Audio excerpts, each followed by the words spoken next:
Welcome back to Make Me Good. I am your host, David Karli. So as parents, I think we all want what's best for our children, but sometimes we don't always hear them and their perspectives. So today we have a very special guest, and I think a unique perspective to help parents and kids out there to understand what it's like for a teenager to grow up in today's world.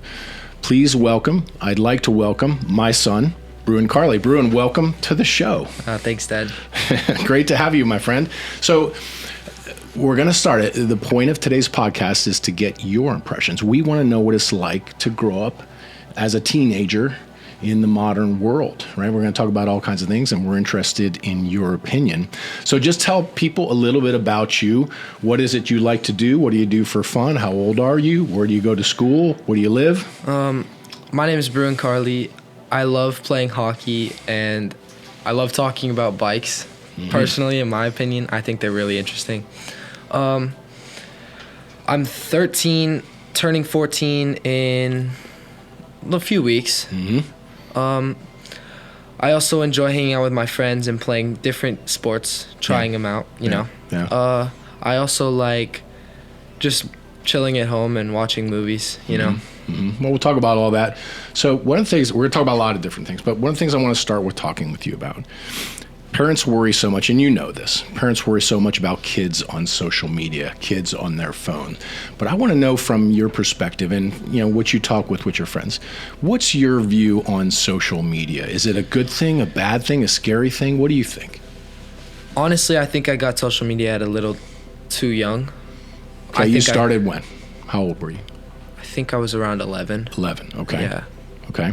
So I wish I would have started a little bit later, just because, you know, at times it gets a little bit more overwhelming than it needs to be, but there's some pros and cons to just like everything, but some of the pros are, you know, you get to keep up with latest trends, and you learn new things on social media. Some of the cons are it's very, very addicting, and you're on it. If you are addicted, you're on it 24/7. You can't stop. It's you know. Do you ever catch yourself? Oh my God, I've been scrolling for like the last 2 hours. Totally. You do? Yeah. And do you ever say, hey, I need to put this down and go do something else, or I need a break from social media, without parents having to come in and tell you that? Yeah, sometimes. So you're aware. You guys are aware that, oh my gosh, I probably shouldn't be scrolling, you know, through this thing for the last hour. It's in your mind, yes? Yeah. You said it's not necessarily a good thing. What are the bad parts? Is it too overwhelming? There's good parts to it, obviously, but what do you see as the bad parts of it? For me, I think it's a little bit overwhelming because you're seeing things that some children don't need to see. Mm-hmm. And you're getting notifications like, oh, I got a new follower. Oh, that person liked my post. And especially if it starts going viral, it gets overwhelming because your phone is constantly ringing and ringing and ringing and ringing. Mm-hmm.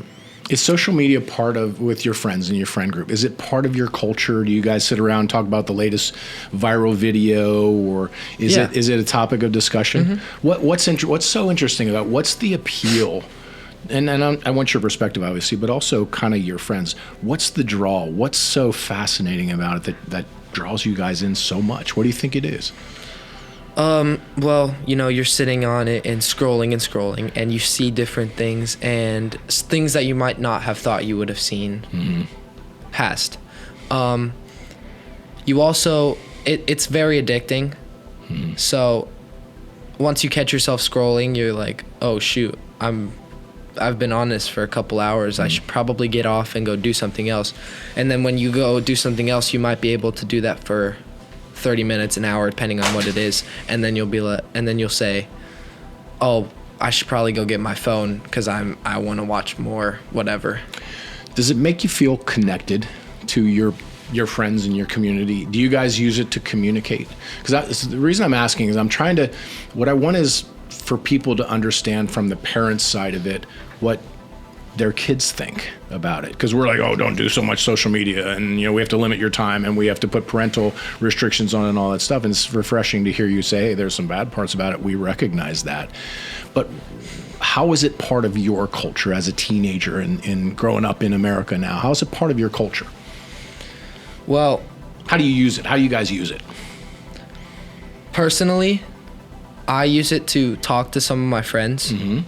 I also use it to find new clothes, new hairstyle, new skincare, new shoes, new whatever.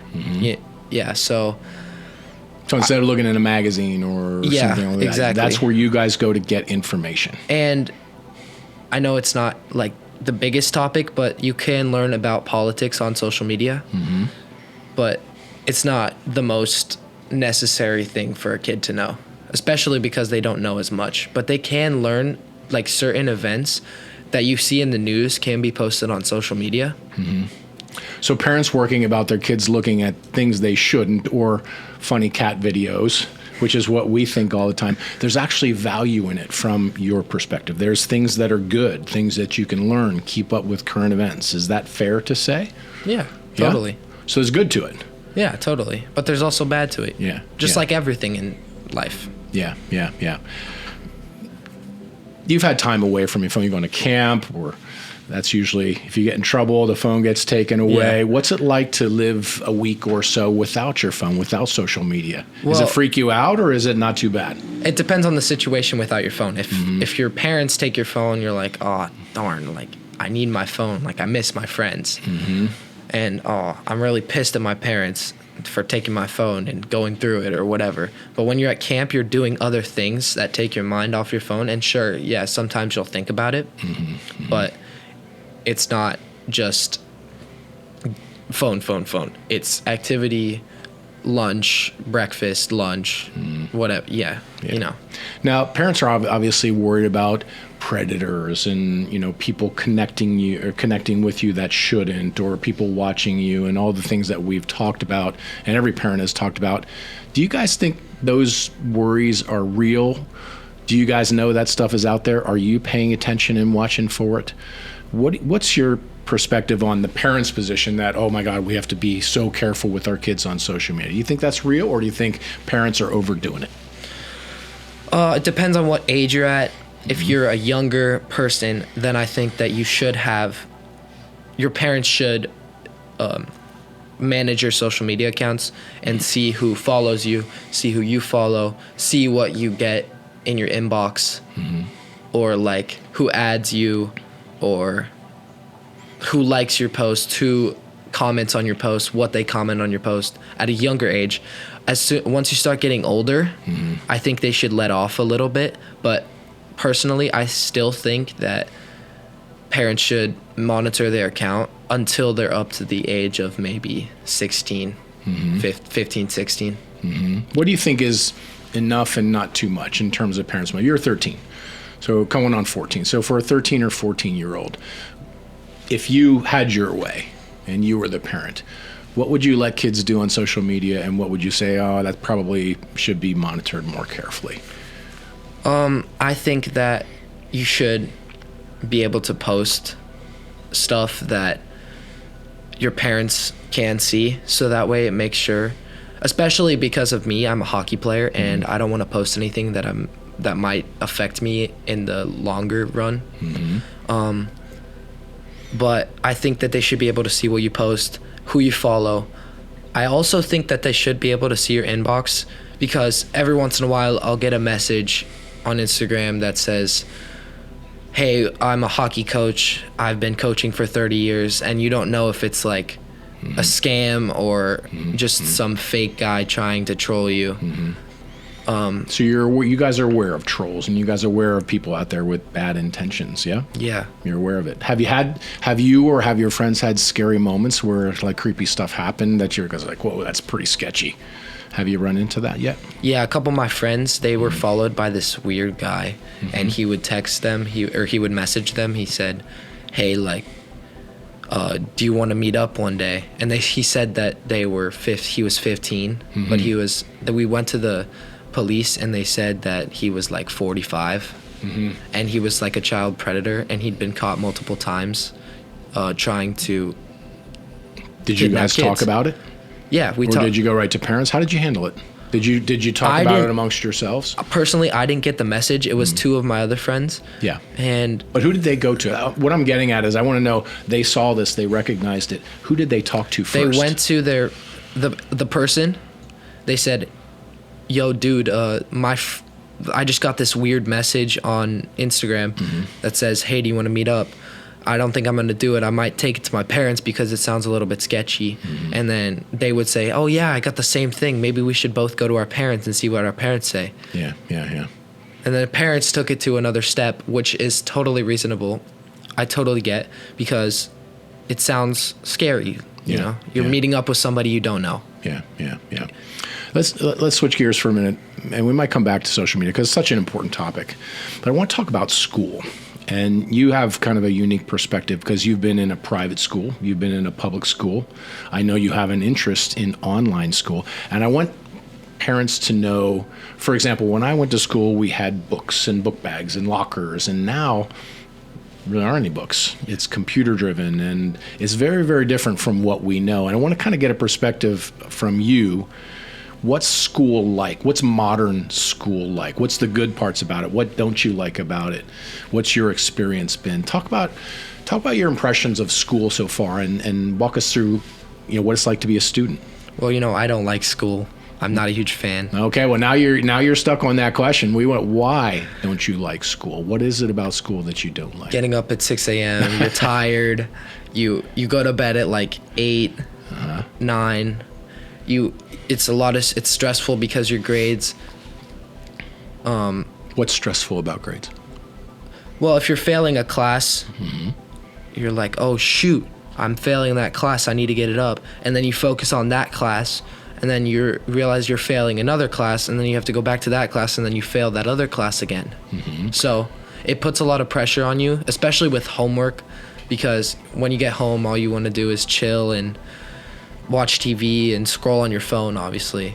Do you think that's the best use of your time? No. I think doing your homework is very important, because you could get a good grade on a homework assignment, and it could affect your grade a lot, but it also might help you in the long run, because you say, oh, maybe I have a test in a few weeks that is on this and I don't know about it, but I'm still going to do it anyway, because then I'll have it in my mind. So if it's on a pop quiz or a quiz or a test or whatever, then you'll know it.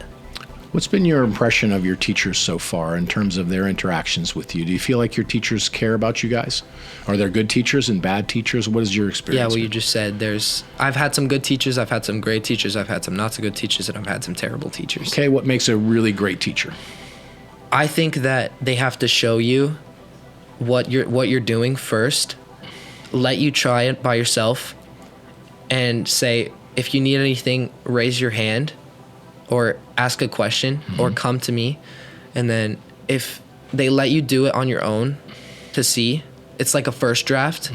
And then you go back and you see your teacher reviews it with you. He says, oh, maybe you could change this or fix that. Oh, you spelled that word wrong. Oh, you should add a period on that sentence. Okay. Because I had a really great ELA teacher in 4th grade. His name was Mr. Lambert. Absolutely phenomenal. What made him phenomenal? I just liked his teaching style. He would show you, and then he would let you do it by yourself. He would go through it with you.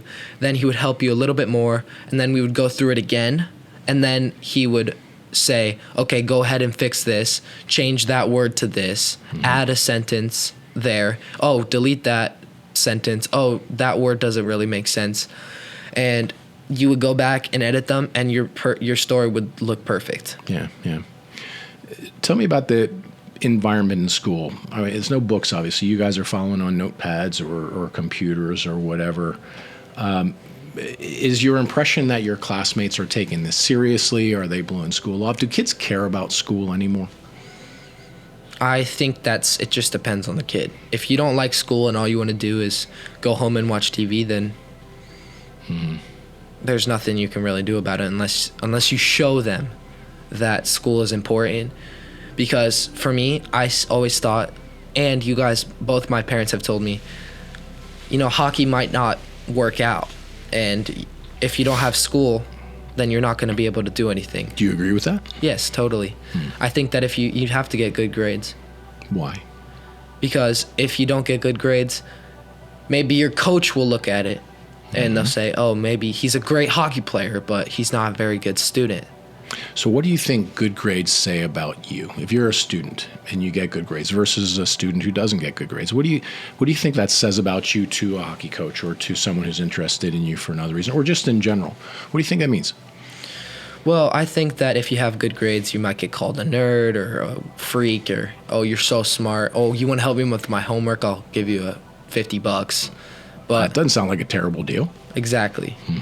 It's peer pressure that leads you into doing stuff like doing somebody's homework or writing somebody's essay. Do you think there's a lot of pressure on kids in school now, more so than before? Well, I can't say I've experienced school back then, Of course. but from what I've seen in movies and read in books and stuff and watched on videos, it seems that there was a little bit more bullying, like harsh bullying, like to the point where the kid had to like leave the school. From what I've seen in movies, I'm not saying this is exact, but where the kid has to leave the school and then he goes to another school and then he loves it. So that's happening now more Less. now or less now? I would say less now. So you think that's happening less? So the whole bullying issue, which is a huge issue that we always hear about, you think there's less bullying from what you've seen than maybe in years past? Yes, I do. Interesting. From what I've seen, because I've only ever... Have you seen bullying in school? Oh yeah, totally. And how was that? How did you guys deal with that? Did people ignore it? Did people address it? What happened when you saw bullying? Well, I've seen some kid get shoved up against a locker and say like, hey, you, give me my whatever it was.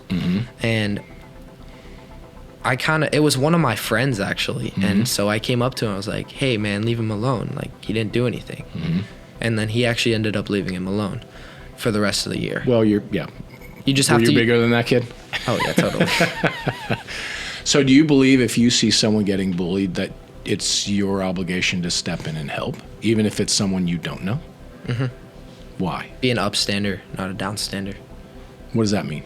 It means basically you want to help people overcome their fear, which in this case it's bullying, then put more fear into them by just, if somebody's just looking at you and be like, oh, maybe I should go stop that. Oh, I don't know, because then maybe I might get the same thing. I might get bullied by another person for going and standing up. But I always believed in going and standing up. Well, part of that is because I'm bigger than everybody and I can actually separate them up. Do you think that's, since you were blessed with those gifts of physical size, do you think that's something it's your obligation to use for good? Why? You don't have to. Yeah, I could just stand on the sidelines and watch. Could. So why did you step in? Because I thought what he was doing was wrong and he shouldn't be doing that because he didn't do anything. Unless he actually stole like money or whatever. Yeah. Then maybe you can go up to him and say like, hey man, give me my stuff back. Or I'm going to tell somebody, or, Yeah. Well, I suspect that's always been there and not changed much. When you grow up, and I think our parents and their parents and their parents before them, you know what a generation gap is? Have you ever heard that term? That means one generation to the next. So a lot of times it's hard for one generation to relate to the generation below them. And we think things that you deal with are weird because we didn't have to deal with them. And our parents think things that we had to deal with are weird because they didn't have to deal with them, because life is always changing. Do you think kids now in a digital age, right? Computers, artificial intelligence, no more books, you're not reading paper anymore, you're doing things differently. Is that all you know? Like, let's use reading as an example. Maybe that's what I'm trying to get at. You don't have to read books anymore. Do you think that's a good thing or a bad thing? It's not that you don't have to read anymore. You just don't have to read books anymore. Yeah. Do you think that's good, bad, or you haven't really thought about it? I've never actually really thought about that question. I'm only used to computers and screens and stuff. Of course I've used books to research stuff, but it's mostly on computer. just like everything. Can you go nowadays. through school without ever touching a book and still be fine? Oh yeah, totally. You can. So no need for any book ever anymore. You can do everything on that computer. You can just look anything up and you'll get an answer. Well, that's great. That's a great point. Let's stay on that. Do you think school's important now that you literally can ask ChatGPT anything you want and get the answer, or at least an answer? Do you think that's a good thing? Yeah, because then you won't have to go and ask ChatGPT. Maybe you could ask So you think ChatGPT isn't a good thing? No, I do think ChatGPT is a good thing. I think it's a very healthy tool, and I think it helps me a lot because I use it for, I'll look up goalie training for off-season for 14U AAA goalie. And it'll give me a routine of workouts or drills to do on the ice that I can do to make me better for the next season. Or I'll say, give me an off-ice workout in the gym to work on your calf muscles. Yeah. And it'll give you 7 different things that you could do to work on your calf muscles. So I'll give you 2 scenarios. I want you to tell me which one you would choose. So you have to learn the answer to a question. Option 1 is to get on Google and Google search it, where you type it in and try to get an answer. And a bunch of websites come up and you choose the one you want. Or you can go right to ChatGPT and ask ChatGPT to give you the answer directly. Which one are you going to choose? Probably Google. Google. Yeah. So you wouldn't ask ChatGPT. I use ChatGPT for hockey stuff. I don't use it to cheat on school because I don't believe in that, and that's Have you wrong. heard of kids doing that before? Oh yeah, totally. Really? How do they do it? Well, in most schools, they don't allow you to have your phone. They make you put it away. Or the teacher takes it if they catch you. But there's so many AI that you can use this year in this day and age where you can just take a picture of something and it'll literally give you the answer to your problem. Or it doesn't matter what subject it's in. I'm not just saying math. I'm just saying you could say science if it was, how did the dinosaurs evolutionize into something different? And it would give you a full out answer, explanation, and how you come up with it. And do you think that's a good thing or a bad thing? Well, I think it is a good thing, but I also think it's a bad thing, just How like so? with social media. Okay, how so? Because I think it's a good thing if you actually truly do need help with something. So normally I would either go to a parent, but this is like a last resort thing. Yeah.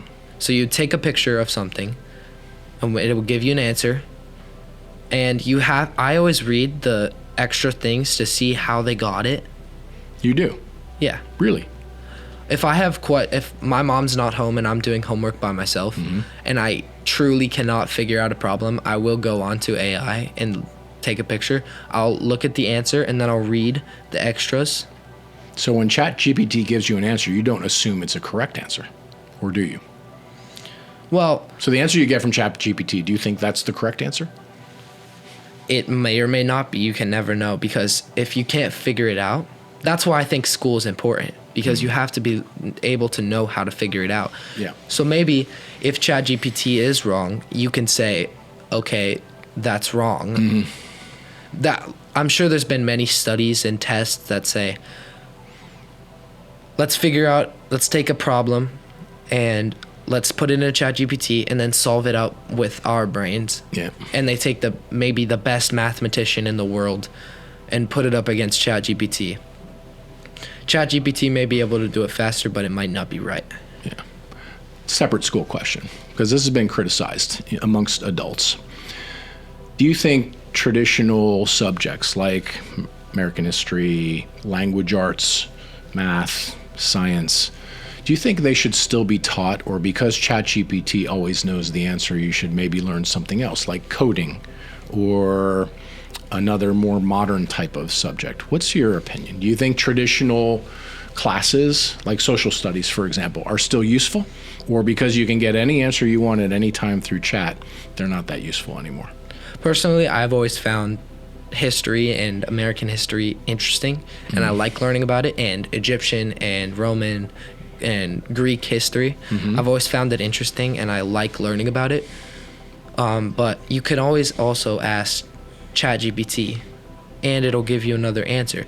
But it might be 2 different things. If your teacher says one thing and then your ChatGPT says another thing, it might not connect. Yeah. And so you don't know who's wrong because you trust AI because it is AI and it knows everything. And then you trust your teacher because he's a teacher or she's a teacher, and she knows, like, she's been studying that subject for a long time. Who would you trust more? Teacher answering a question or ChatGPT answering a question? I think I would probably trust the teacher. The teacher? Yeah. Over chat? Because the teacher has been teaching in that subject for a long time and they've studied that subject. So experience is useful, Yeah. not just pure information. Exactly. Okay, good. Let's switch gears for a minute. You brought up politics earlier. Yeah. You see the news, you see social media, and there's all kinds of politicking and fighting and left and liberals and conservatives and Trump and Biden and all the things. You guys, are you paying attention to all that stuff? I think it just depends on the kid. Personally, I don't pay that much attention to it. I think it's important to know, but it's not something I would just go and do and learn about what Trump did that Biden didn't, or what Biden did and what Trump didn't do. Do you think politics is important? Oh, yeah, totally. How so? Because you have to know what's going on in the world in order to make decisions. So if you have your own opinion, you have to have your own opinion, but you have to be able to state why you have that opinion. Okay. Do you think what you're seeing and hearing in the United States with regards to politics is a good thing, bad thing, weird, bizarre? What's your opinion? Once again, there's pros and cons. Pros and cons. I think we have a growing diplomat here. Pros and cons. How so? What are the pros and what are the cons? Well, some pros are, if you're knowing politics, you can actually make a decision, like especially because if you're older, you have to vote. And if you don't know anything about either of them and you just take a random guess, it's not going to do anything because you don't know who you voted for, but you don't know why you voted for it. So that's why I think it's important to study politics at a young age, but not keep going as you get older, especially. But if you're a 9-year-old and you want to learn about politics, you got to start small, you know? Okay. Do you think the politicians and the president and the congressmen are doing a good job running the country? Between you and your friends, I don't know if you guys talk about this. Maybe you talk about hockey and other cool things instead. I don't know. But do you think, from what you see, do you think adults, people like me, are doing a good job running the country? Or do you think there's things we aren't doing so good? Pros and cons. Pros and cons again. So I'm getting a lot of pros and cons answers. Yeah. All right, what are the pros? What are we doing well? I think we're doing well. I think that, especially since President Trump was elected, that the taxes have gone down a lot. I don't know because I don't pay taxes, obviously, but... Do you think taxes are important? Yeah. Why? I think they're important because there might be a kid who can't go to school, and then the government builds a cheap school to go to, but it's well made, and then that kid can go to that school and still get a good education, because not all kids can afford to go to a private school and a fancy schmancy school, you know, but you could still go to a good public school. Yeah. And I mean, just like everything, there's pros and cons to each school. Yeah. Well, you've been to a private school, really super fancy, expensive private school, and you've been to a public school. Did you find one was better than the other? Did you like one better than the other? I liked the public school a little bit better. Really? Why? I just thought it was a better environment. I thought because there was more kids, that it was a little bit more interesting, and you get to meet new people every day. So the social part of school, the Yeah. larger school was better for you. Yeah. You like the social interaction, meeting more people versus a smaller private school? Yeah. And I like the curriculum for public schools more than private schools because it's regular and you're actually learning. So structure, you mean? You like Yeah. the structure? Yeah. More structured curriculum? And I like how in some private schools they do their own thing and they choose what you learn. But public schools have to follow a curriculum Yeah. from the state government. What's your experience been if you've needed help in school or you needed help with a test or a subject or an assignment? Were you able to go and ask and get help, or was it hard to find and get help in school when you needed it? Well, I had a tutor because I'm not very good at math. I've never been good at math, but I had a tutor, and she was the best thing that could have happened. Yeah. I started actually doing well in math because of her.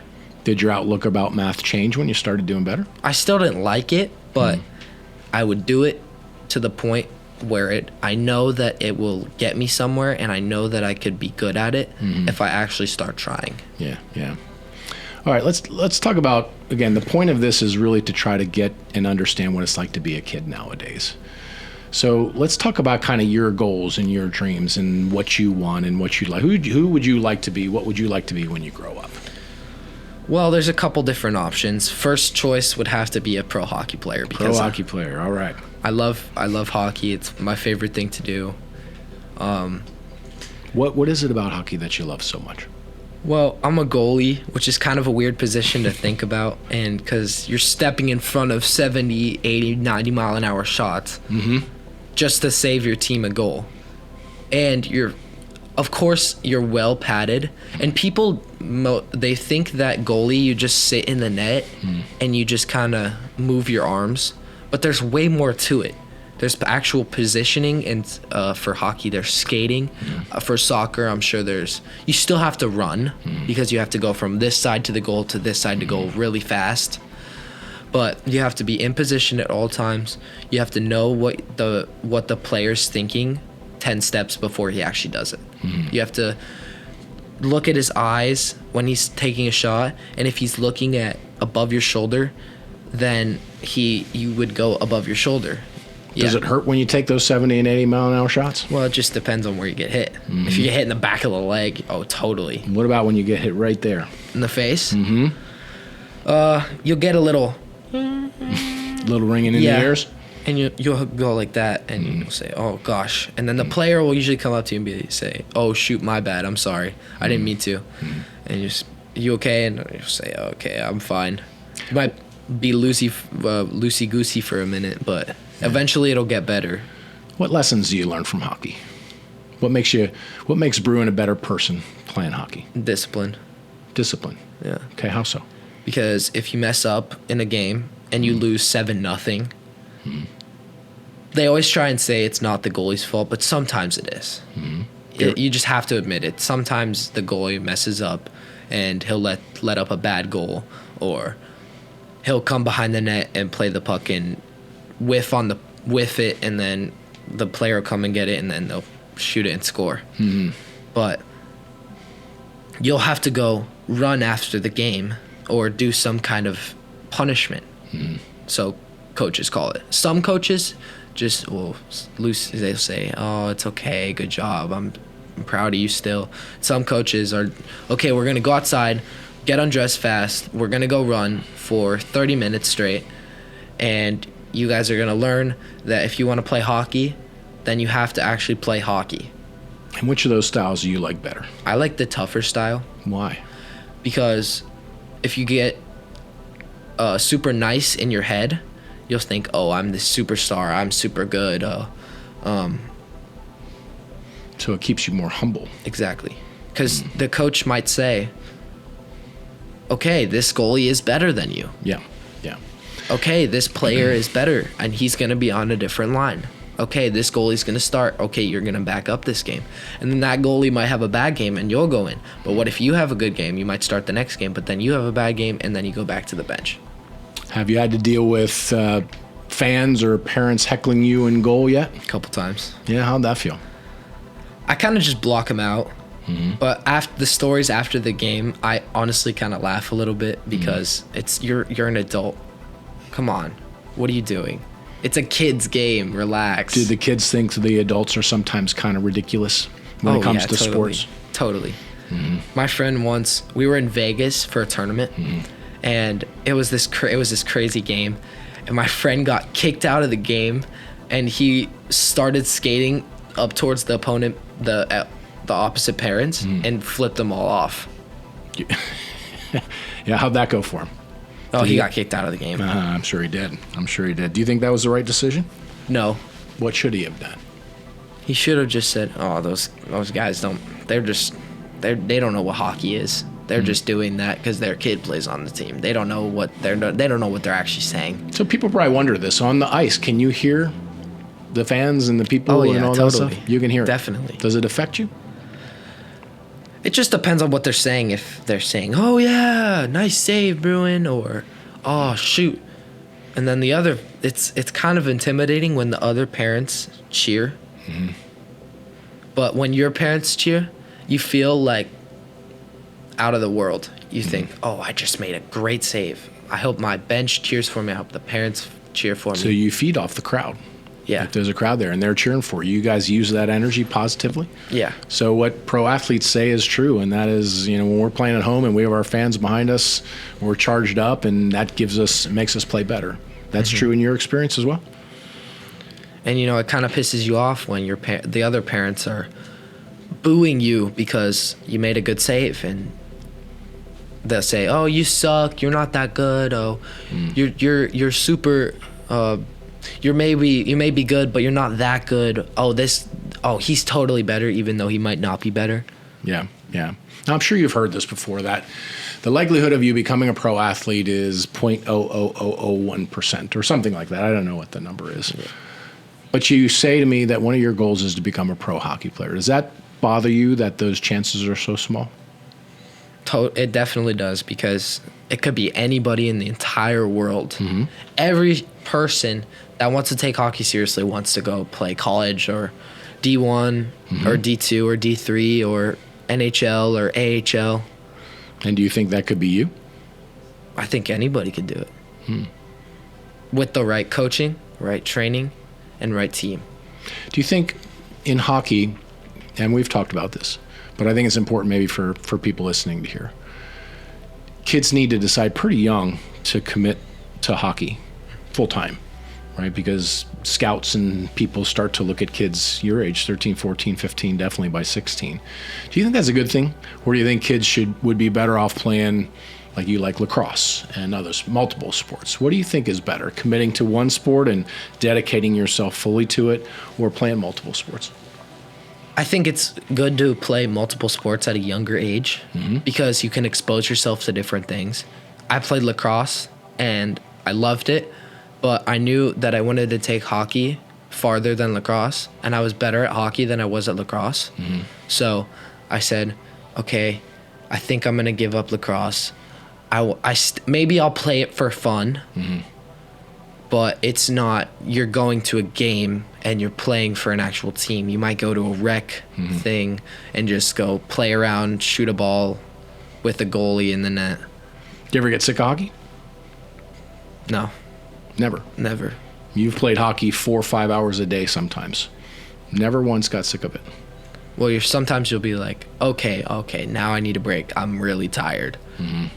Okay, I might want to, I'm done skating. I'm so done skating. I just want to get off the ice already. Yeah. But it's in the moment that you think about it. And then when you get off the ice, you might think, oh, that was probably good for me. Yeah. All right, last subject, or last topic that I want to talk about. And we're going to talk about parenting. Okay? What you're in a split household, right? So what's that experience been like? 50% of kids, or so, I don't know what the exact number is, 50% of kids are in a split household. So it's a real thing. A lot of kids have to deal with it. But I'd like to get the kids' perspective of what's that like from your side. Well, it's pretty hard, especially because both my parents live in different states. My hope was to get them all in one state, but it didn't work out. Because I'm on planes, constant back and forth. And don't get me wrong, I love traveling and I love being on planes, but when you're on it twice or once a month, you kind of get sick of it. And you've been traveling on planes since you were a little kid. Yeah. What's that been like? By yourself, not with a parent. Yeah. You've been on your own, traveling by yourself. What's that been like? First time I did it, I was terrified. What if the plane's going to crash? Oh, no, I don't want to do this. I was rethinking my decision, and then I just got on the plane, and then I realized, the flight attendants are always nice to you. They give you free stuff. They ask if you want anything. I've always been respectful to the attendance because I say, okay, if they say, do you want anything? And I'm okay, thank you. I always say thank you. I'll help a old lady on the plane if she needs help with her bag. I always think of it like, okay, I'm not very hungry because I got something to eat at the airport. Yeah. So maybe I'll save it for somebody else. Do you think it helped you to grow as a kid to have to travel by yourself on planes? It gave me independence because you sit in the back with 2 other people and you have no idea who they are. And they might have a conversation with you and you keep going on and back and forth and you learn something about somebody. I think it's nice because your parents aren't next to you telling you what to do. And I mean, every kid wants their parents to be chill, let them do what they want, let them have what they want, or buy them whatever they want. But in the long run, it won't help you. How so? I think it's important for parents to be hard on their kids because as you get older, you have to be like, I have bad habits.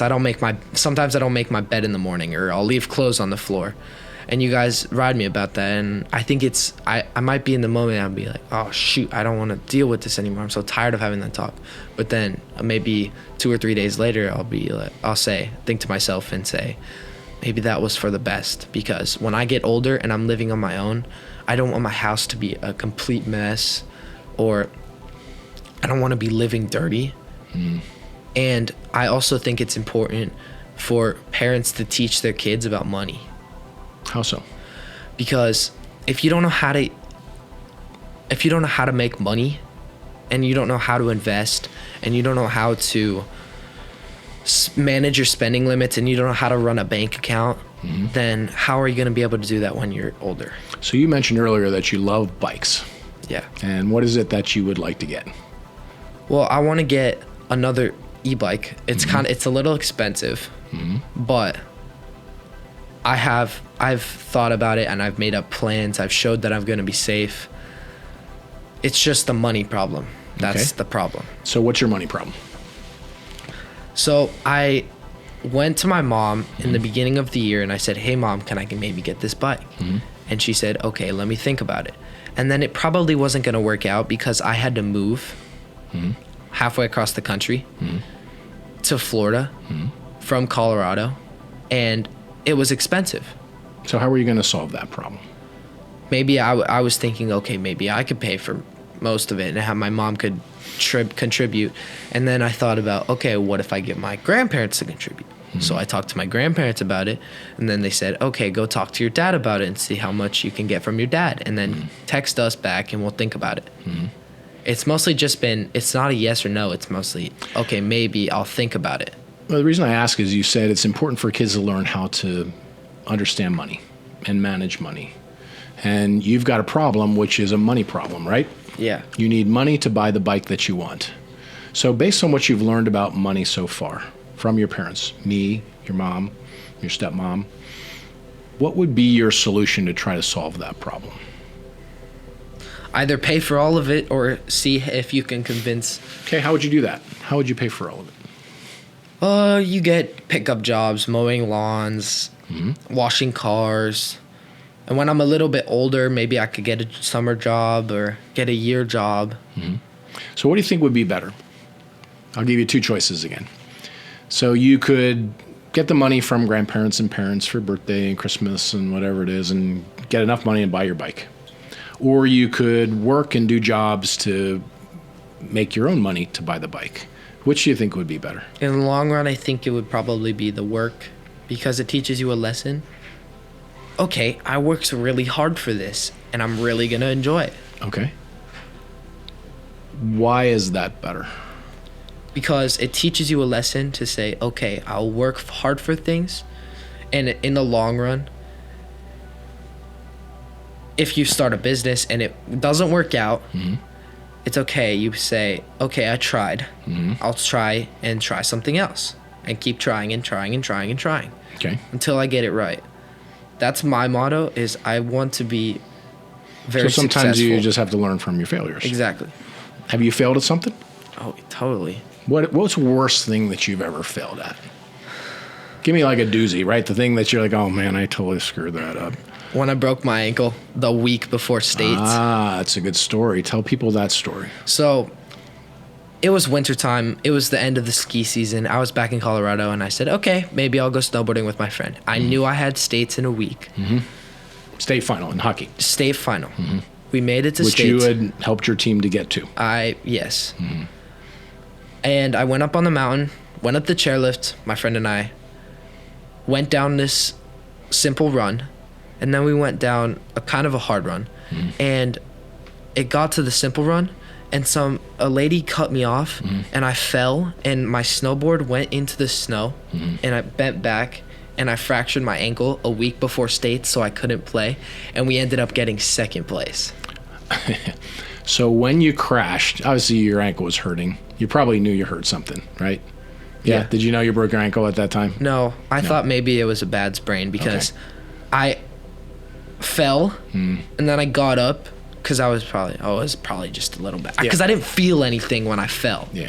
It just felt like a regular bad crash. So when you found out it was cracked, that you'd broken a bone, how did you feel? Damn.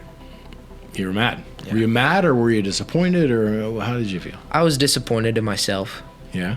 And I was a little disappointed in my parents for letting me go snowboarding. Because then the goalie from the lower team had to come up and play for us. And we ended up getting second place. I mean, we still did a good job, but I think personally, and most people would think on that team, and the coach included, and the parents, if I had been on the ice, we probably would have won. Whose responsibility do you think that fell back on? Your parents to allow you to go or you to decide to go? Me. You. Definitely. Okay. So the person to blame was your parents, you, or both? Myself. All right. So you took ownership of that problem. Yeah, I said And I shouldn't have even suggested going skiing a week before states, even though I knew. Was that hard to watch watch your team play without you? I was on the bench in crutches with a helmet on. It was insane. It was very hard. Yeah. Were your teammates disappointed? Were they upset? They were mad. They weren't mad, but they were just a little sad because, man, he's our good goalie. He's our starting goalie. We need him. And I told my coach about it, and he said, "Oh, I mean, I'm a little mad, but I totally understand because you want to be a kid and you want to go hang out with your friends, and sometimes you forget about hockey." So what do you think's more important, being a kid or committing yourself to your team, your hockey team, especially one that's doing well and going to a state final? There's not a right or wrong answer. Committing to a hockey Is that what you truly believe? Yes. So if you're going to commit to a team and that team does well and goes to the state final, you think you should sacrifice things like skiing or things that could get you hurt for the team. Is that the lesson that you learned? And is there a situation where you applied that lesson later, where you could have done something and you decided, you know what, I remember I made a bad decision and this time I didn't? So I was thinking about going up to Vail with my friends on our bikes, which you have to take a bus. It's like 30 minutes away. And I thought, oh, man, I don't know. My mom's probably going to let me, but I don't think I should go because I could crash and mess up my hip. And I had a tournament a week later.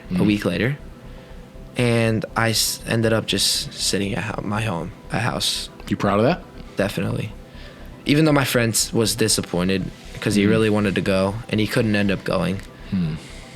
I think it was smart in the long run.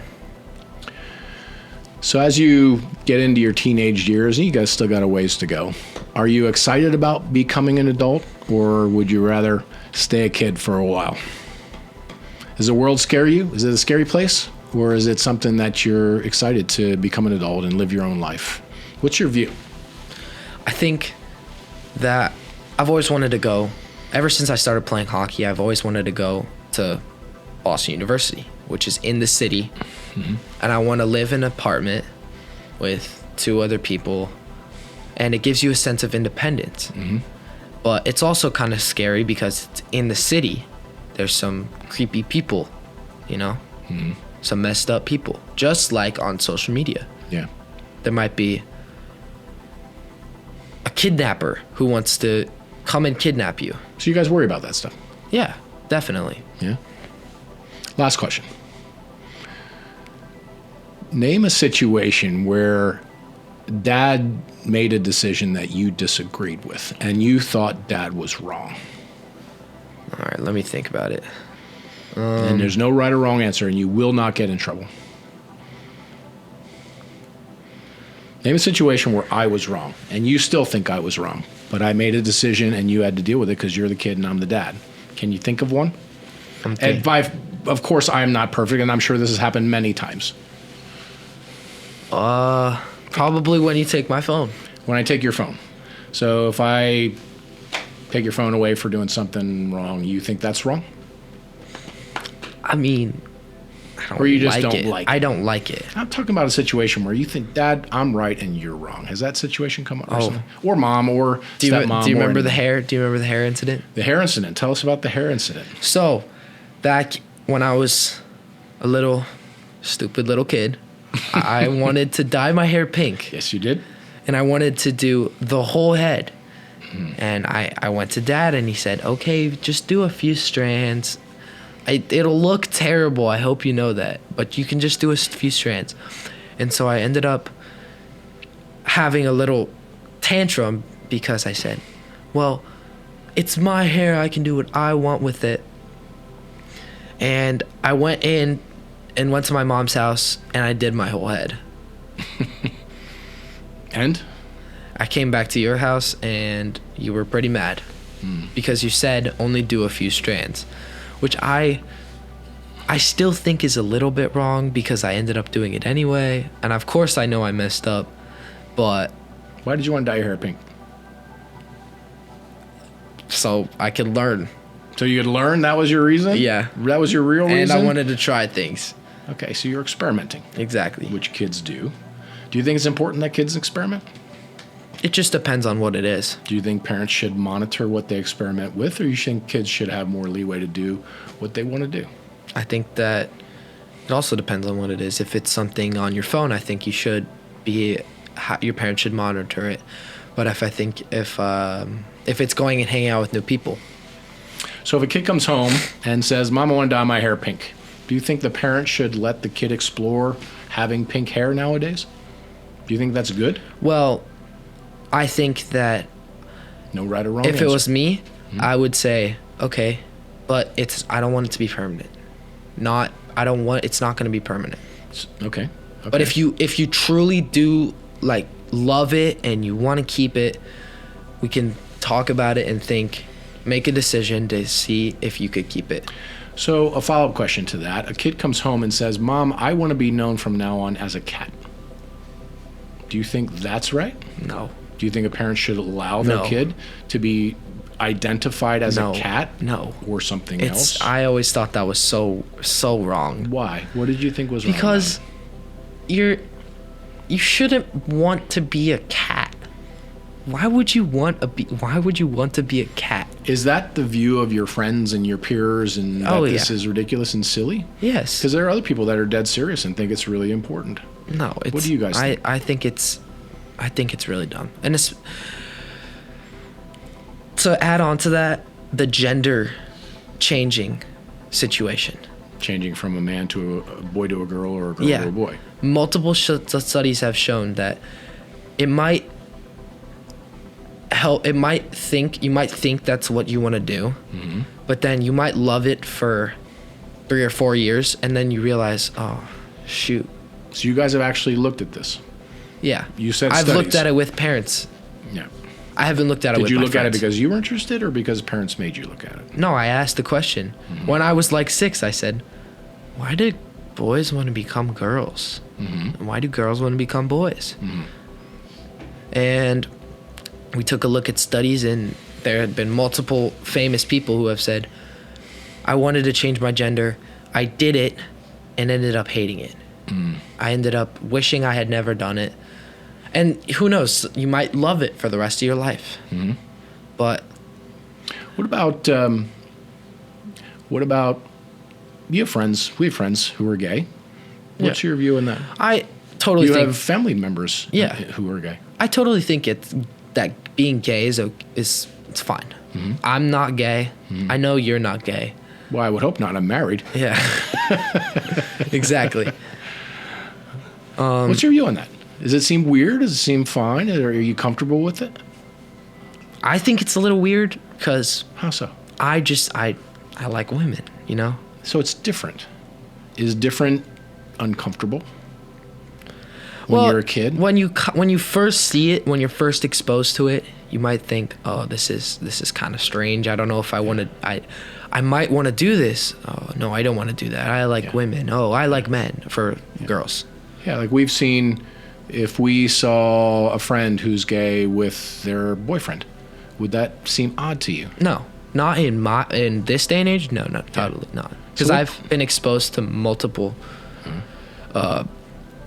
I've went to New York for a week, and you can see everything.